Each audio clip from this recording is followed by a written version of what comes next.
siz KVN-i izləyirsiniz, KVN də millətin sözünü deyir.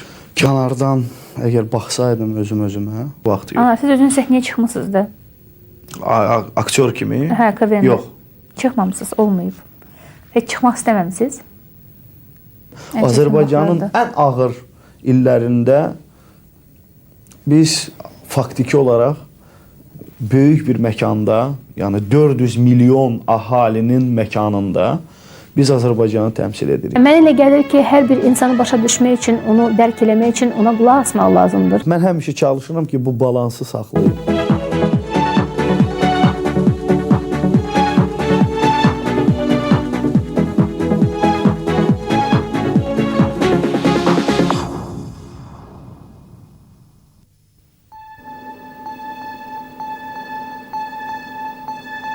Hamı birinci olmaq istəyir. Buna görə də hamı bir-biri ilə toqquşur və kimin nə qədər imkanı varsa bir o qədər rəqibini dəf eləməyə çalışır. Və qalib gələn əldə elədiyi qazancla deyil, bəzən başqalarına vurduğu zərərlə öyünür. Bu bəzən tərsinə də olur. Əsas məsələ insanın nəyə qadir olduğuna tam əmin olmağıdır.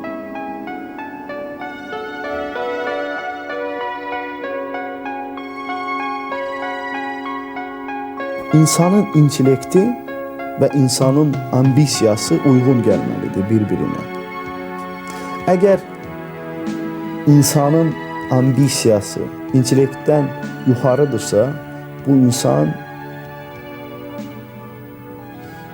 əgər loru dillə desək, sonra axmaqlayır. Əgər əksinə onun intellekti onun ambisiyasından yuxarıdır, o deməkdir ki, o insan zəif olur, uduzur və zəifləşir. Ona görə də bilirsiniz, mən həmişə çalışıram ki, bu balansı saxlayayım. Həmişə.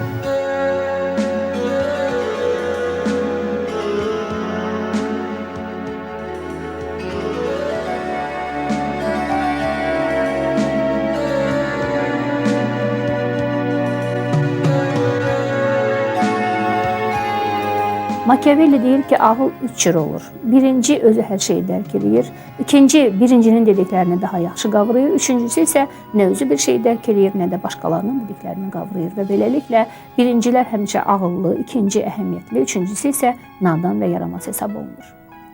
Və insanların necə yaşamalı olması ilə necə yaşamaq istədikləri arasında fərq həmişə o qədər böyük olur ki, yəni insanların yaşamaq istədikləri arzusu ilə real vəziyyətlərdə o qədər böyük fərq olur ki, bunların arasında insanlar hərdən öz həqiqi real vəziyyətlərini olmalının xəttinə rədd edirsə, özünə həmişə xeyirdən çox ziyan vurur. Və əsas məsələ yenə də nəticədir və insan həmişə qalib gəlməyə cəhd göstərməlidir və bunu bacarmalıdır. İnsan həmişə qalib gəlməlidir və bu yolda hətta söyləyirlər ki, hansı yollarla qalib gəlməyin hətta böyük bir əhəmiyyəti yoxdur. Çünki kütlə həmişə göz qabağında olandan və qələbədən başqa heç nə görmür və hətta belə bir məşhur söz var ki, qaliblər də heç vaxt müzakirə olunmurlar.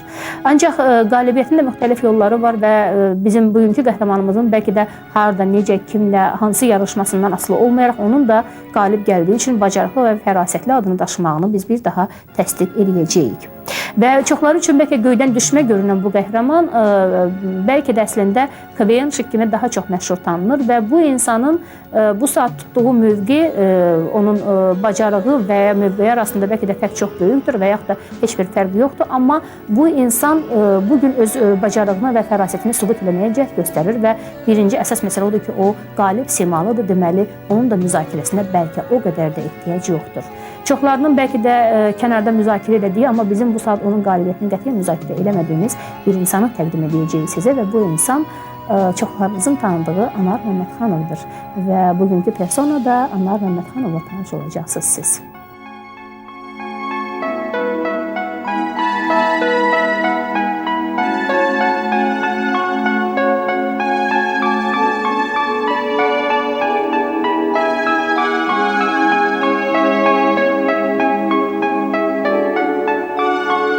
Neçə yaşınız var, Anar?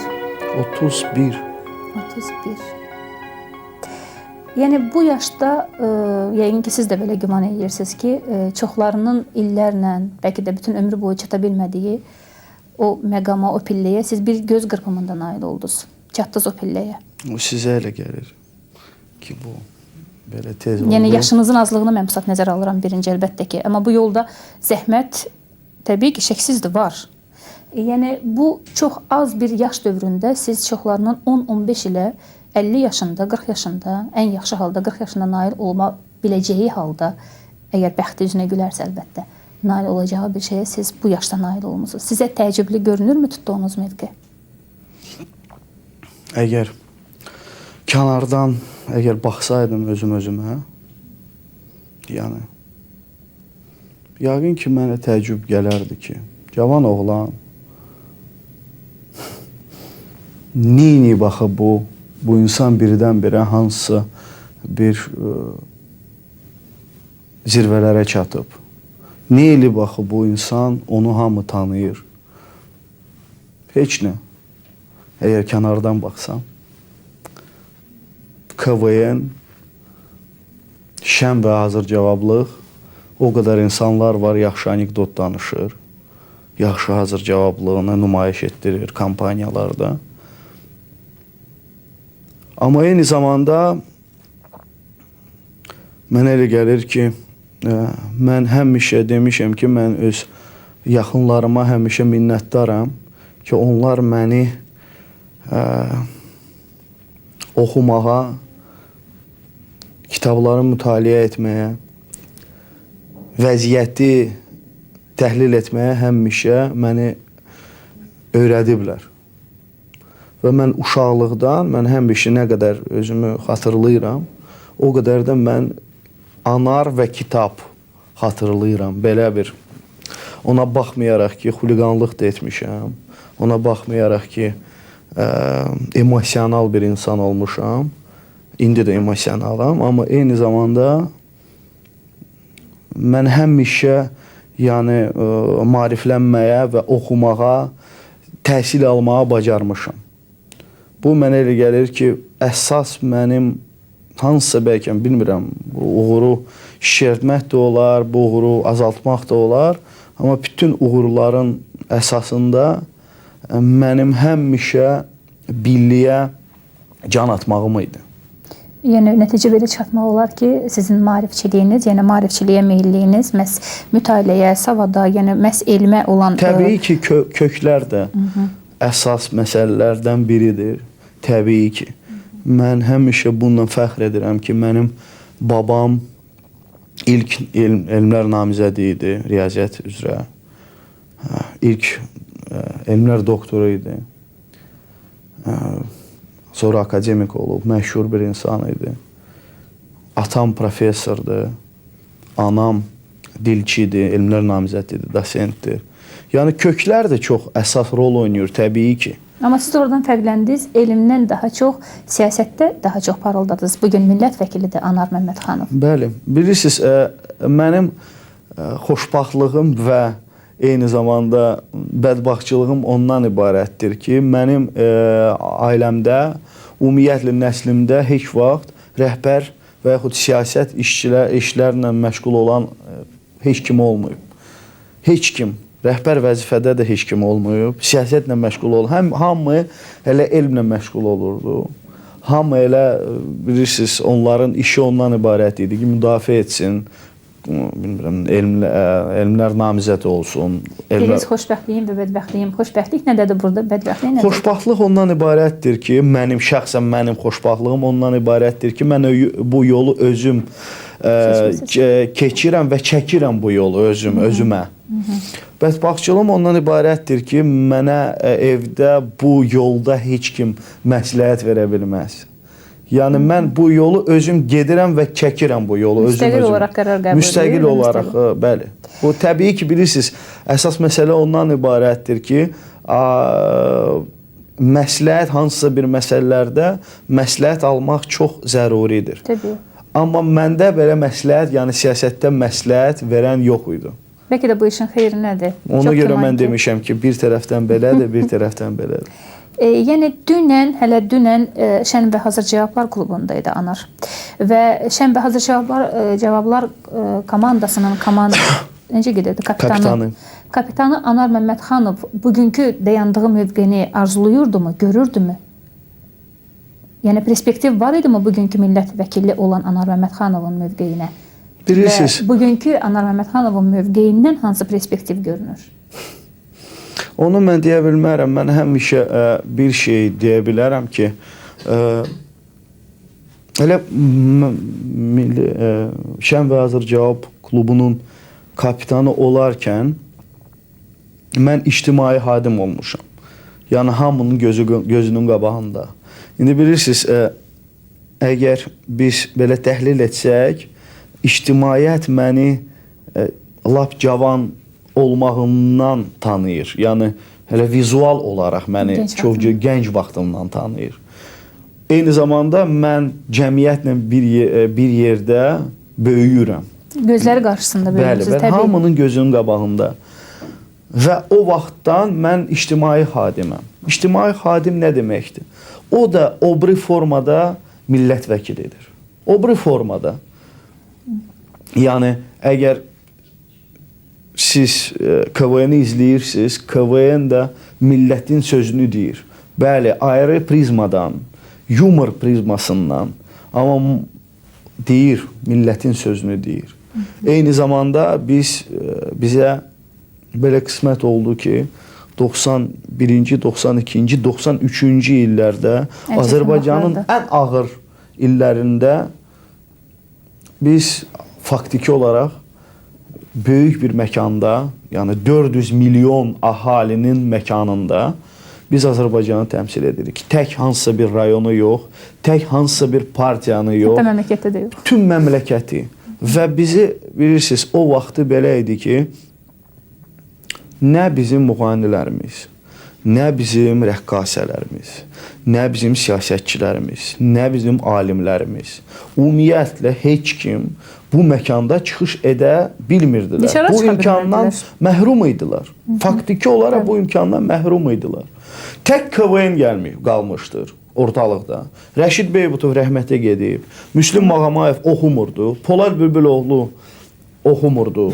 Yəni bu vəziyyətdə cavan, mənim o vaxtı hələ hamı elə bilir ki, bu çox yaşlı idim. O vaxtı mənim 22 yaşım var idi. Və mənim komandamın məndən hamısı elə yaşı məndən də az idi.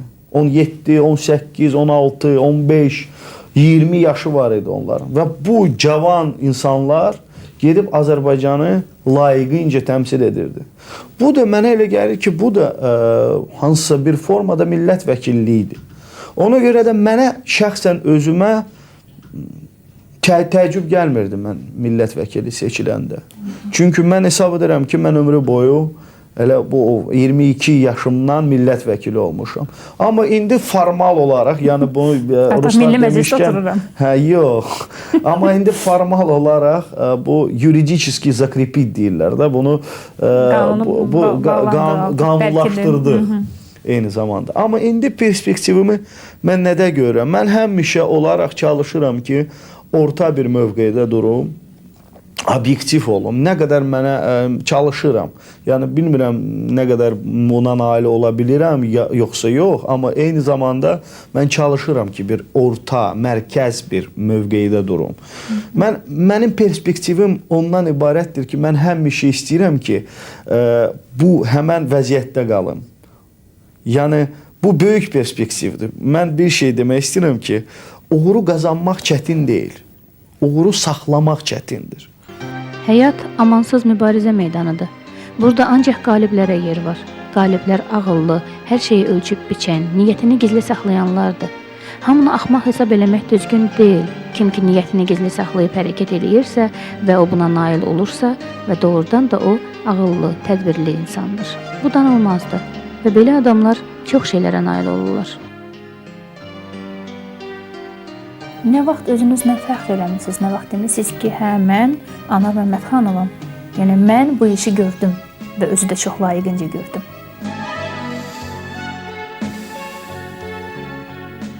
Bu biraz təvəzzükarlıqdan biraz uzaq olacaq, amma eyni zamanda bu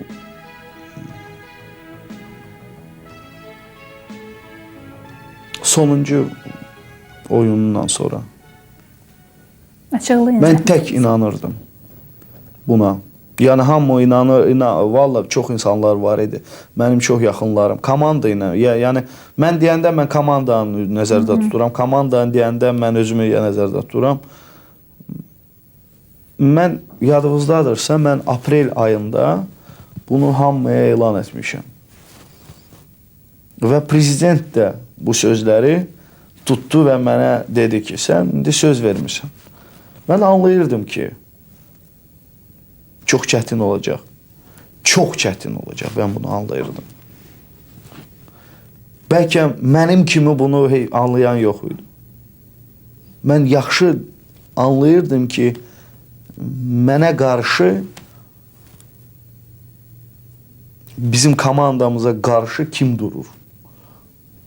Nə edəcəklər onlar ki, bizi imkan verməsinlər ki, biz udaq.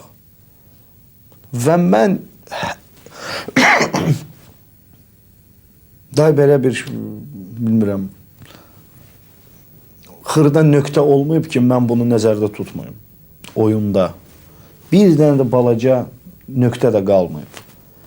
Və biz hazırlıqlı olaraq onları tam mənada qalib gəlmişik. Tək erməniləri yox, orada tək böyük komandalar var idi. Vallahi billah mən deyəndə indi bunu deyə bilərəm ki, mən inanmırdım ki, biz onlara qalib gələ bilərik. İnanmırdım. Yəni onları o vaxtdan tanıyanda onlar çox güclü idilər. Mən o vaxtı, yəni ən güclü komandalara qalib gələndən sonra mən dedim, özümə dedim, sağ ol. Və burada iki qat məsuliyyət var idi. Siz demişsiniz, söz vermişsiniz ki, qalib gələcəyik. Mən təsəvvür edirəm ki, indi biz qalib gələndən sonra nə qədər dedikodu oldu. Əgər biz uduzsaydıq, nə edərdilər bizə? Mən hərdən bir bunu heç təsəvvür edə bilməzdim mən. İndi bu oyundur da. İndi belə baxanda bir tərəfdən bəli, buna milyonlarla insan baxır. Buna sən öz millətini təmsil edirsən. Sənə baxanda sənin simasında millətdən təsəvvür yaranır. 400 milyonluq məkanında. Sən onlara qalib gələndə hamı deyir ki, bəli, orada görürsünüz, Azərilər necədir? Tək alverçilər deyirlər. Onların KVN-i də belədir. Amma eyni zamanda bu oyundur.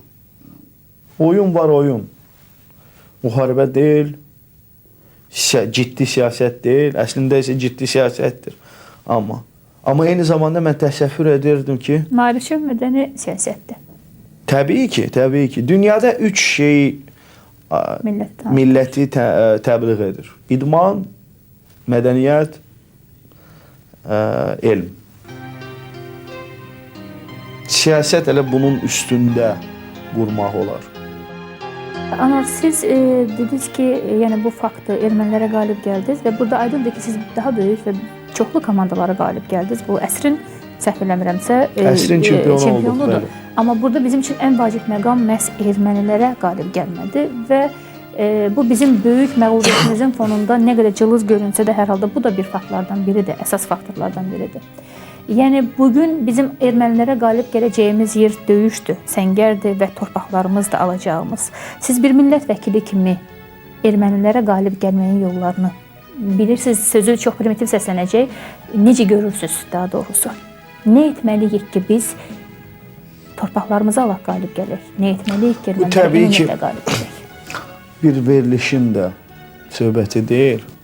Amma eyni zamanda balaca modeli böyük modelə də tətbiq etsək, hazırlıqlı olmaq, güclü hazırlaşmaq, maariflənmək, bir olmaq, bu məqamlar, yəni mən sadə həqiqətlərini deyirəm, mən sizə söyləyirəm, sadalayıram. Amma eyni zamanda bunsuz heç bir şey etmək olmaz. Hansısa ayrı planetdən heç kim bu məsələni həll etməz. Biz əgər özümüzə güvənməsək bizə heç kim kömək edə bilməyəcək. Nə ruslar, nə türklər, nə amerikanlar. Azərbaycan xalqına yalnız və yalnız Azərbaycanlılar kömək edə bilər. Bizə bu hamısı çox gözəldir. Bu hamısı çox yaxşıdır. Bilirsiniz, mən həmişə dövləti ailə ilə müqayisə edirəm. Hansısa bir çox nüfuzlu adam sənin evə gəlsə, sənin haqqında çox gözəl sözlər deyəcək.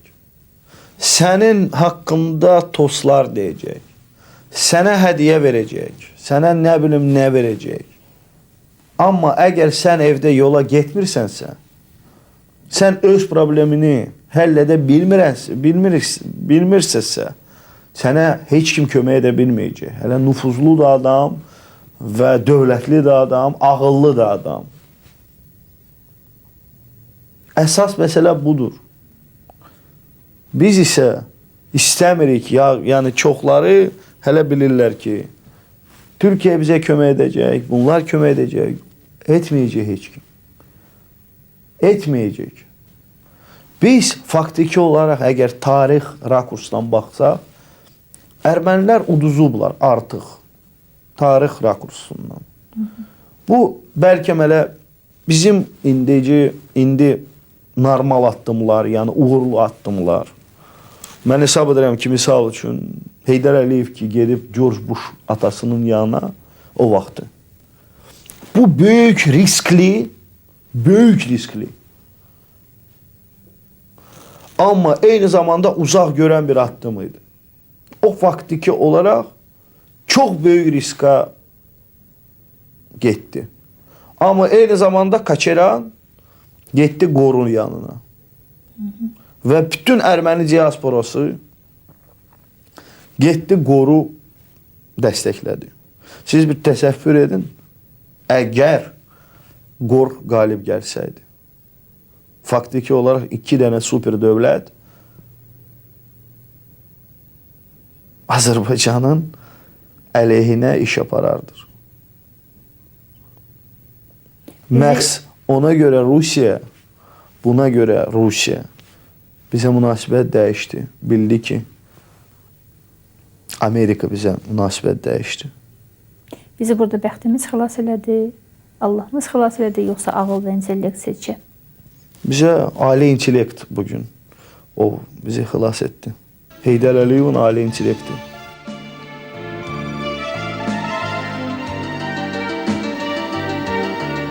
Bu Anar Məmmədxanovdur. Çoxlarına bəlli, məlum, amma həmişə nə məlum qalan Anar. Əslində formulası da elə üzündən, gözlərindən, son zamanki davranışlarından bəlli olan, əslində göstərmək istədiyindən başqa heç nə görünməyən, ancaq düşünərək tapılan mahiyyəti. Bax, budur Anar. Bugünkü Anar. Anar Məmmədxanov.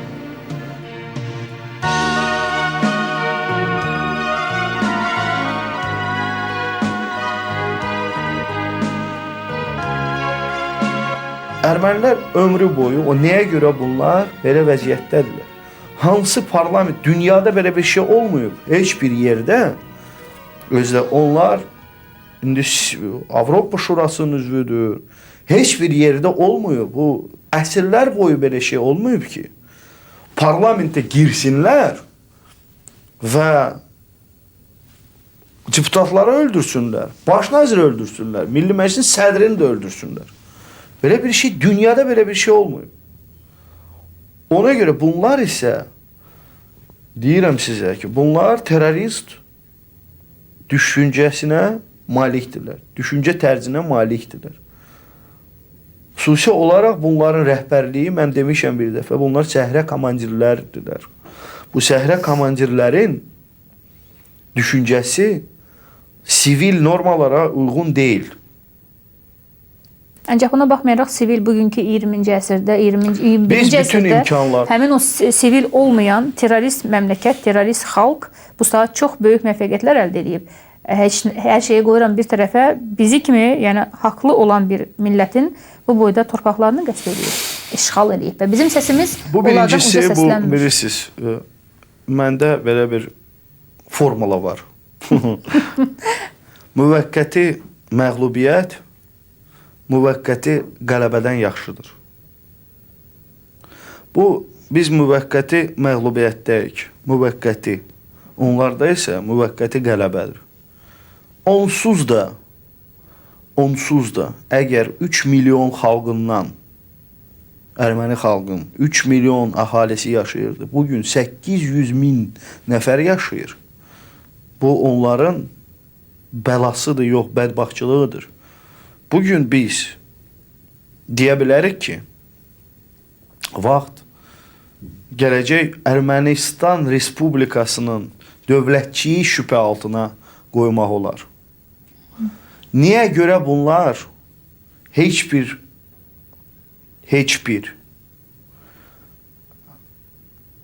müqavilədən qaçırlar? Niyə görə? Siz təsəvvür edin. Niyə görə?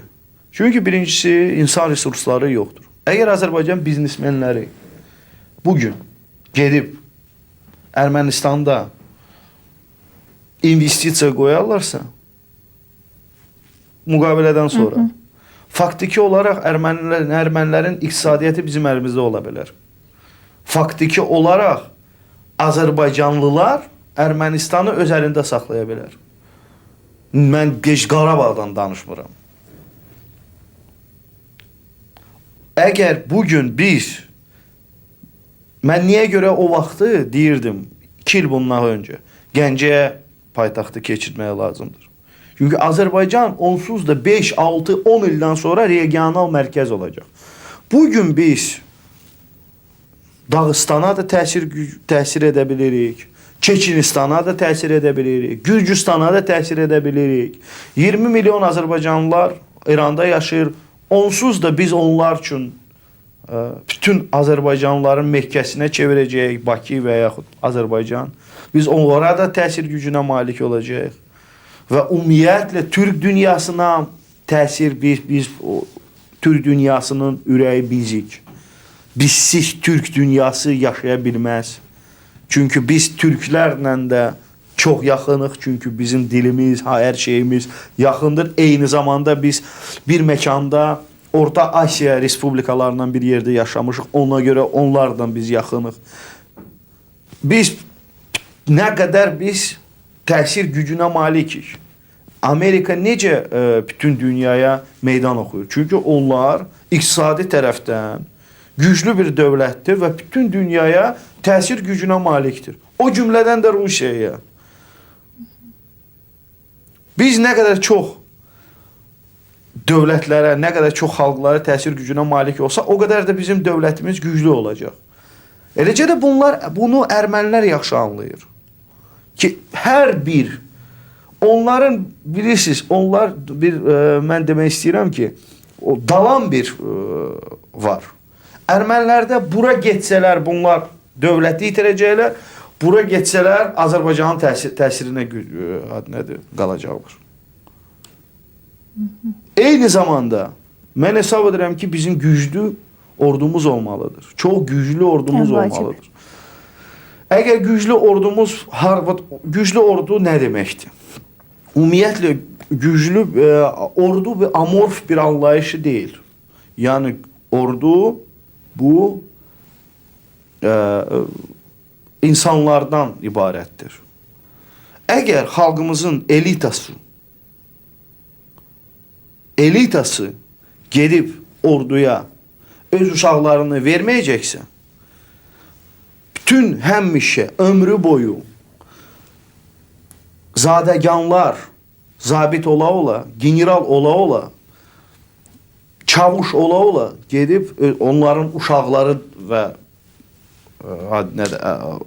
əlavə olaraq gedib vuruşmasalar, elə belə sadə insanlar əgər gedib vuruşsalar, qalib gəlmək mümkün deyil. Düzdür, çünki müharibə insanın içində başlayır. Birinci oradan başlamaq lazımdır. Mən hesab edirəm ki, Azərbaycanın ordusu xalqımızın elitası hər orada olmalıdır. Elitası necə Türkiyədə elədir, İsraildə də belədir, hər yerdə də belədir. Siz baxın İngiltərəyə. Onun o böyük oğlusu da, kiçik oğlusu da bilmem yeznələri də hamısı orduda qulluq edirlər. Niyə görə? Onlar bəyəm kimisə vuruşurlar? Yox. Amma vətənpərvərlik ruhunda tərbiyə vermək üçün Nümunə olaraq gedir. nümunə olaraq gedirlər. Yəni bu mən hesab edirəm ki, yəni bu gedirlər də onlar da indi bunu göstər. Biz hələ belə göstərmə. Bəli, mən yaxşı anlayıram. Biz gənc dövlətik. Bunu da nəzərdən yəni qaçırtmaq olmaz. Biz gənc dövlət, bizim 9 yaşımız var. Biz bütün 9 yaşında uşaq nə səhvlər edir, həmən bizim dövlətimiz 9 yaşında kimi bu səhvləri edir. Hərdən bir emosiyalı oluruq, hərdən bir lazım gələndə qaçırıq, lazım olsa qaçmırıq, hərdən tərsliyi nümunə edirik, kimisə qulaq asmır. Nə qədər bu 9 yaşında uşaq nə qədər səhvlər edir, ona məxsus olan keyfiyyətlərə varsa, o həmən keyfiyyətlər bizim dövlətimizdə. Təbii ki, bunun qarşısında öyrənmək dayanır. Təbii ki, təbii ki. Yəni mən demək istəyirəm ki, biz yenə deyirəm ki, bu vəziyyətdən nəyi istifadə etmək mümkün idi, biz istifadə etmişik. İndi qaldı, yenə deyirəm ki, mən inanmıram ki, ilin axırına kimi biz hansısa bir müqaviləni bağlayacağıq. Mən buna inanmıram. Müdriklik məbədi qayalar başında tufan və qasırğalardan, qəzəb və nifrətlərdən çox-çox yüksəklərdə yerləşir. O qədər yüksəklikdə yerləşir ki, ildırımlar belə ondan aşağıda çaxır və ən dəhşətli insan qəzəbləri də ona çata bilmir. Bu müdrik rəhimlə, səbirlə, əsli səadət əvəzinə sərvət, şöhrət, hakimiyyət dalınca sürünən adi insanların gülünc əməllərinə tamaşa eləyir. O görür ki, adamların əksəriyyəti son nəticədə arzuların boşluğundan məyus olurlar. Azərbaycanda revanşist nəsil yetişir. Onlar ermənilərlə bir həyətdə futbol oynamırlar. Onlar ermənilərlə bir məktəbdə oxumayıblar. Onlar ermənilərlə bilmirəm gedib dostluq etməyiblər. Onlar üçün ermənilər callatdılar, iblisdilər, şeytandılar. Bu yeni nəsil onların başına çox böyük oyunlar gətirəcək. Və bunu heç kim, onları heç kim saxlaya bilməz. Aldada bilməz. Onların qarşısını nə ermənilər, nə ruslar, nə amerikanlar ala bilməz. Bunu anlamaq, mən həmişə xaricilərlə görüşəndə mən bunu demişəm. Bunlar üçün ermənilər iblisdilər və şeytandılar. Nəhayət. Onlar ermənilərlə münasibətdə olmayıblar. Əgər bunu böyük dövlətlər anlamasalar, çox böyük bəlalar bu regionda gözləyir. Çox böyük bəlalar. Xüsusi olaraq ermənilər üçün. Amma müəyyən mənada burada sevindirici bir faktor da var ki, bu nəsil artıq düşmənini tanıdı. Neçə əsrlər boyu tanımadı. Onlar o qədər bizə türk ermənilər dedilər. Biz axırda anladıq ki, biz doğrudan türk aləmin bir nümayəndələriyik. Biz axı anlamırdıq o vaxt Sovet dövründə. Niyə görə bunlar xayes turkez deyirdilər? Axı doğrudan niyə görə bizim qanımıza bu qədər yedikləyirdilər? Biz anlamırdıq onu. Biz bunu anlamırdıq. Əgər bəlkə mən həmişə demişəm ki, əgər bu məsələ olmasaydı, biz bugün bəlkə Türkmənistan bir vəziyyətdə olardıq. Heç bir şey anlamalı. Siz bir baxın, bütün səxaviklər, bilmirəm, bütün bu ortaq sinif deyirik də, bütün hamısı ermənilərin əlində idi. Bakının küçələri ermənilərin adını daşırdı. Bütün ikinci katiblər, üçüncü katiblər ermənilər idi. Bir vaxt o konflikt başlayarkən Azərbaycan büronun üzvləri ya anası erməni idi, ya da ərvadı erməni idi. Təəssüfündə nəsə qalıb, amma hər halda təmizlənəcək ki, Allah qoysa. Amma bu eyni zamanda belə bir şey olub. Yəni ermənilər faktiki olaraq sinələrinə üzr istəyirəm. Arxiv materiallarına baxırsan, bəzi adamlar sinəsinə deyir ki, mən məhz filan kəsin mənsub olduğu, yəni erməninin mənsub olduğu nəslin nümayəndəsidir mənim anam və yaxud atam. Yəni bu fəxr gedirdi ki, mən internasional deyilən bir beynəlmiləci deyilən bir başa bəla bir ideya var idi və həmin çuşka sözünü kim salıb ortalığa? Kim salıb?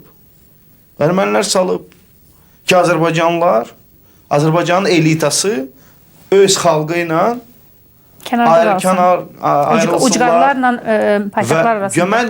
Mən yenə deyirəm ki, min şükür ki, belə bunlar belə axmaqlıq edib bizə qarşı getdilər. Çünki biz bu gün əgər getməsəydilər, Azərbaycan onların əlində olardır. Bir dənə Kirkaryan, Martirasən gətirərdilər, neftini alardılar. Türkmenistan'da ikinci adam orada Ermənidir. Və faktiki olaraq o idarə edir. Bizim keçmişimizi onlar indi gedirlər də. Bəli, indi biz anladıq. Biz artıq anladıq kim kimdir, kim nədir, kim nəçidir. Mən həmişə bununla yenə deyirəm ki, bugün əgər biz Qarabağı müəyyən zamana itirməzdik, biz Azərbaycanı itirərdik. Ümumiyyətlə Azərbaycanı itirərdik. Və heç bir kim, heç vaxt heç nə edə bilməzdi. Onlar iqtisadi cəhətdən bizi yeyərdilər. Çox maraqlıdır. Mən bu mənim modelimdir. Yəni əlbəttə bu subyektivdir. Təbii ki, kimsə mənə öz argumentləri deyə bilər, irəli sürə bilər. Bu sizin rakursdur, bu sizin pozisiyadır. Sizin dediyiniz kimi planlarınızdır, modellərinizdir. Modellərimdir.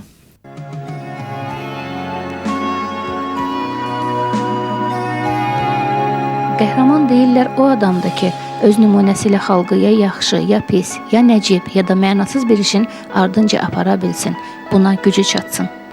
Qəhrəmanın çağırışına milyonlar toplanır və bu qəhrəman kütləni hərdən öz məqsədləri üçün də istifadə eləyir. Öz şəxsi qələbəsi üçün milyonların səadətindən istifadə eləməyi bacardığı kimi, hərdən onların qələbəsi üçün də öz səadətindən keçməyi bacarmalıdır qəhrəman. Çünki o da bu kütlənin içindən çıxıb. Yenidən ora qayıtmaq şansı yox deyil, bəlkə də labüddür, çox labüddür.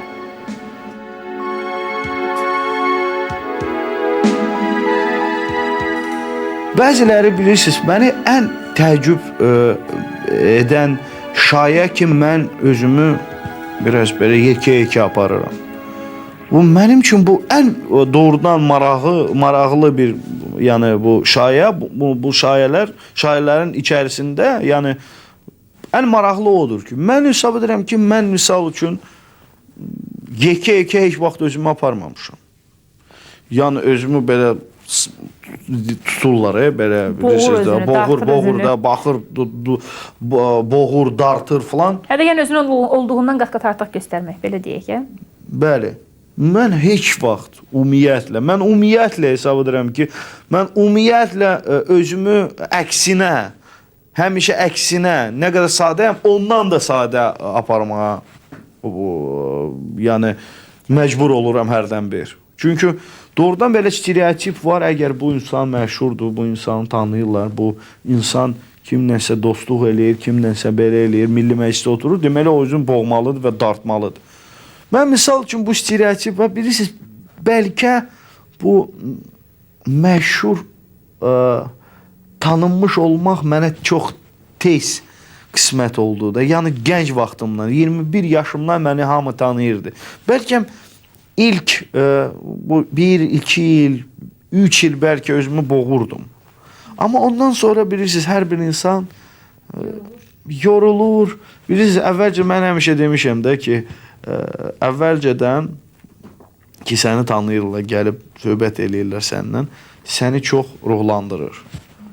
Sonra isə bir mərhələ başlayır ki, səni kədərləndirir. Sonra isə o mərhələ başlayıb ki, sən bunu normal sayırsan. Sənin həyat tərzinin atributlarıdır. Mən ailəmlə həmişə fəxr edirəm. İndi Allah belə gətirib ki, mən belə bir ailədə olmuşam. Mən bunu nə gizlətməliyəm? Bəli, mən onlarla fəxr edirəm ki, məndə belə alınıb.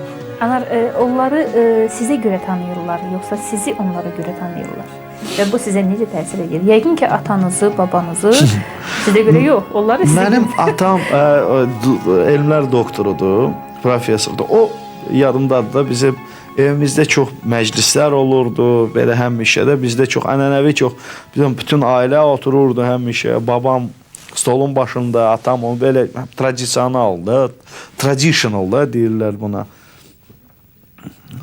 Atamın həmişə belə bir tostu var idi. Mən istəyərdim ki, mənə həmişə desinlər ki, mən Anarın atasıyam. Çox istəyərdim. Həmişə bunu deyir. Bunu da atam həmişə indi də bunu deyir ki, mən öz arzularıma çatmışam. Amma bir dənə arzum var ki, mən istəyirəm ki, Anara da desinlər ki, mənə də desin ki, o İslamın atasıdır. Yəni tradisiyası, ənənə, adət-ənənə belədir bizim ailəmizdə. Mənə elə gəlir ki, təbii ki, bu da heç də pis deyil. Bu da heç də pis deyil.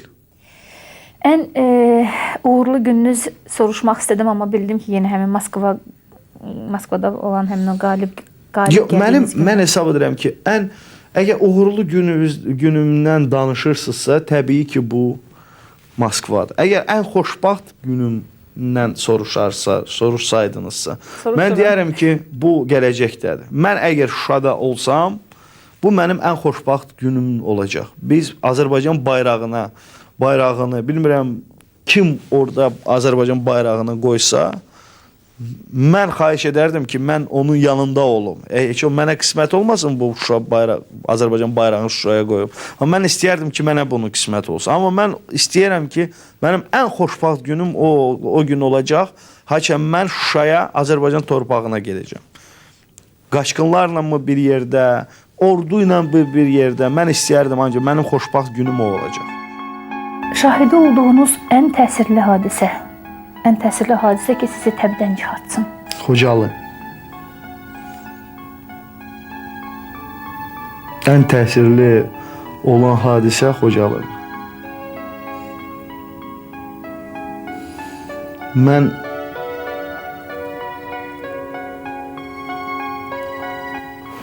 özümü bir Azərbaycanlı kimi təsəvvür elədim ki, sən Azərbaycanlısan, ona görə sənin başını kəsirlər. Mən bunu öyən uşaqları, qadınları, qocaları, bunların hamısını tək ona görə ki, bunlar Azərbaycanlıdırlar, onları belə öldürdülər. Mənim üçün ən təsirli hadisə bu oldu. Mən yenə deyirəm ki, bəlkə haradasa bir müsbət cəhətdən hansısa bir təsirli hadisə olacaq. Amma belə təsir, mənim ürəyimdə həmişə bu qalıb.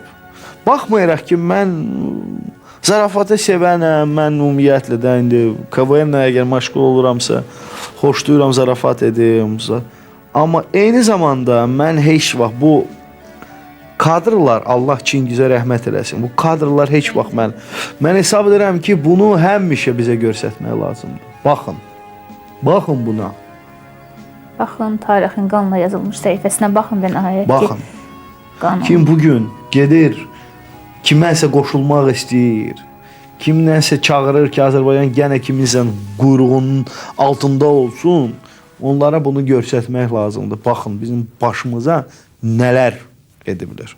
20 yanvar da böyük təsir edib mənə. Amma Xocalı, mən Xocalını heç vaxt unutmaram. O ləyaqətimizin təhqiri idi Xocalı.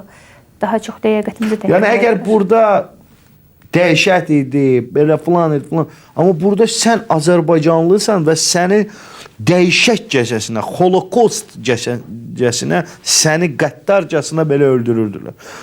Ermənilərlə bəlkə biz 10 ildən, 20 ildən sonra bir yerə yaşayacaq. Amma mən heç vaxt bunu unutmayacağım. Heç vaxt unutmayacağım. Heç bir Azərbaycanlı bunu da bilməz. Unutmamalıdır daha doğrusu. Deyirlər ki, müharibələr vaxtı oyanan mənəvi qüvvələr müharibədən sonra da dinc günlərdə özünü bir müddət göstərir. Mənəvi intibah müharibənin nəticəsi kimi güman olunur. Bugün bizim müharibə istək və arzularımızın puçluğuna, çaşqınlığımıza səbəb olubsa da onu da mənəvi intibaha çevirmək lazımdır. Hamı düşünməlidir ki, əvvəlcə qalib gəlmək lazımdır. Necə yaşayırsınız? Xroniki olaraq mən yatmıram. Xroniki olaraq. Bilmirəm, saat deməli 9-un yarısında və 8-də dururam. internet, sonra isə görüşlər, layihələr, proyektlər, görüşlər, bunu həyata keçirmək, bunu filan iş görmək. Saat 10 üçün gəlirəm evə və yenə internet saat 2-yə kimi. İnformasiya toplayıram, özüm də nəsə yazıram, hansısa bir sözlərini, hansısa bir nəyi həyata keçirmə, hansı modellərini, hansı məsələni, hansı mövqeyi Üzr istəyirəm, bu bugünkü siyasətlə, sizin siyasəti və modellərinizlə bağlıdır, tək onunla yox. Başqa hansı? Hansısa bir problemlər var, hansılar tək siyasətlə bağlı yox. İqtisadidirmi, sosialdırmı? Bəli. Müxtəlifdir. Müxtəlifdir. KVN-də deyilən kimi kulturный obraz жизни, hə? Kulturный obraz жизни, düzdür. KVN üçün ssenarilərin yazılışında və yaxud bu bəlkə indi artıq keçmiş etapdır, bilmirəm, amma hər halda maraqlıdır. Prosesdə necə iştirak edirdiniz? Ümumiyyətlə komandanın Qabaqlar çox fəal iştirak edirdim.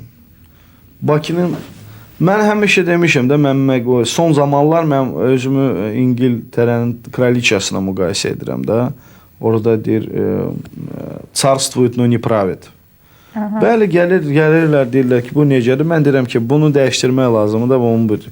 Amma misal üçün Moskvada olanda bu oyunda faktiki olaraq əvvəldən axırına kimi. Yəni fəal ssenarinin üzərində iştirak edir. Amma indi misal üçün Bakının konsertlərindən mən deyə bilərəm, yəni İngiltərənin kraliçası kimi deyə bilərəm ki, burada gələ dəyişdirək, bunun belə lazım deyil. Amma bir də vaxt yoxdur. Təəssüflər olsun ki, vaxt yox. Siz özünüz səhnəyə çıxmısınız da?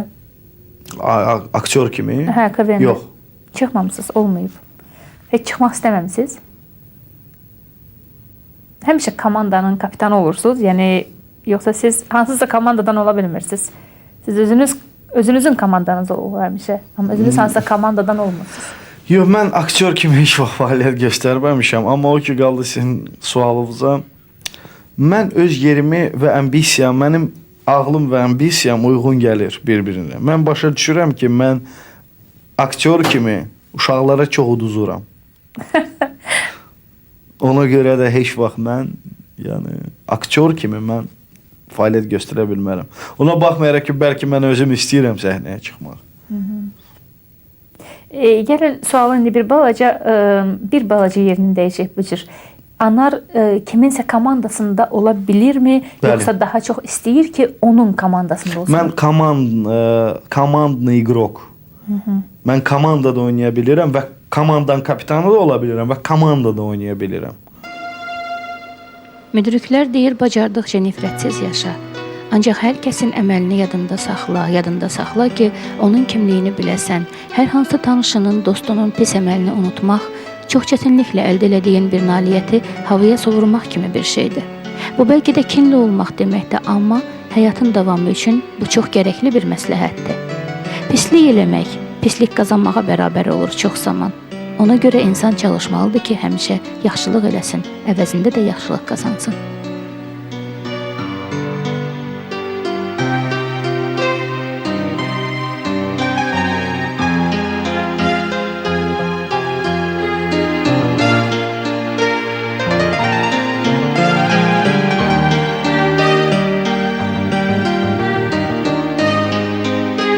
Bəlkə də dünənə qədər sizin gözlərinizin önündə böyümüş KVN Şık Anar bugünkü millət vəkili olan Anarla müqayisə edilərək bugün siz bəzi şeyləri fikrinizə təsdiqlədiniz və yaxud da fikrinizdə bəzi şeylərdə dəyişdiniz, yəni bəzi şeylərdən imtina elədiniz. Və mənə elə gəlir ki, hər bir insanı başa düşmək üçün, onu dərk eləmək üçün ona qulaq asmaq lazımdır və hər bir insanı da insana qiymət verməmizdən əvvəl heç olmasa insan özü, öz mahiyyəti, məharəti ilə o insan arasında müəyyən bir müqayisə aparmalıdır və ancaq ondan sonra nə qədər kəskin, nə qədər prinsipal qiymət verirsə versin, məhz bu müqayisədən sonra bu əhəmiyyəti və qiyməti verməyə cəhd göstərməlidir.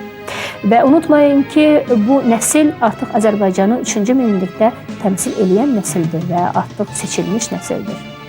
və bu insanların bizi gələcəkdə necə təmsil eləməyi də məhz bu gün bizim özümüzdən asılıdır. Çünki nəsillər arasında həmişə antagonizm olub, var və olacaq və yenə də nə qədər qüsurlu, nə qədər qərəzli bir məntiq və qiymət irəli sürməzdən əvvəl bu insanların mahiyyətini biz başa düşməliyik. Ludwig Feuerbach deyirdi ki, insanı başa düşmək üçün insanı sevmək lazımdır. Və mən güman edirəm ki, insanı sevmək üçün də hərdən insanı başa düşmək lazımdır. Və ümumiyyətlə insanları başa düşmək, onlara qiymət verməyə tələsməyin.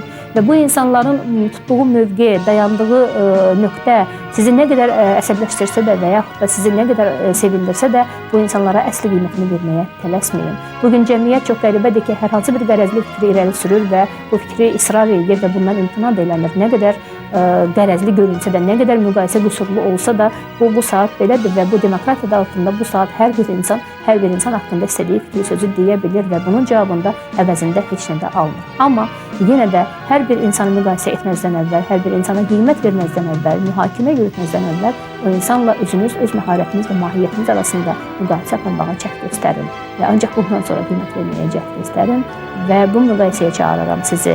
Lap elə anarladım. İnsan ömrü ani, zaman fani, hisslər qeyri-müəyyən, bədən üzvləri vəcdən düşən, tale müəmmalı, şöhrət etibarsız, nə varsa ötəri, töstü. Bəs nicat nədədir? Hər kəsin dəyəri onun nəyə can atmağındadır. Hər kəsin əməli, niyyəti bu nail olacağına köklənib və bu yolda o hər bir şeyi məqbul sayır, çünki məqsəd, nəticə daha vacibdir. Kim ki artıq nəticəyə gedən yolu tapıbsa və o şeyləri ki o məqbul sayır, bəlkə də bu başqaları üçün o qədər normal deyil. Ancaq fərq etməz, qalib gələn heç vaxt müzakirə olunmur.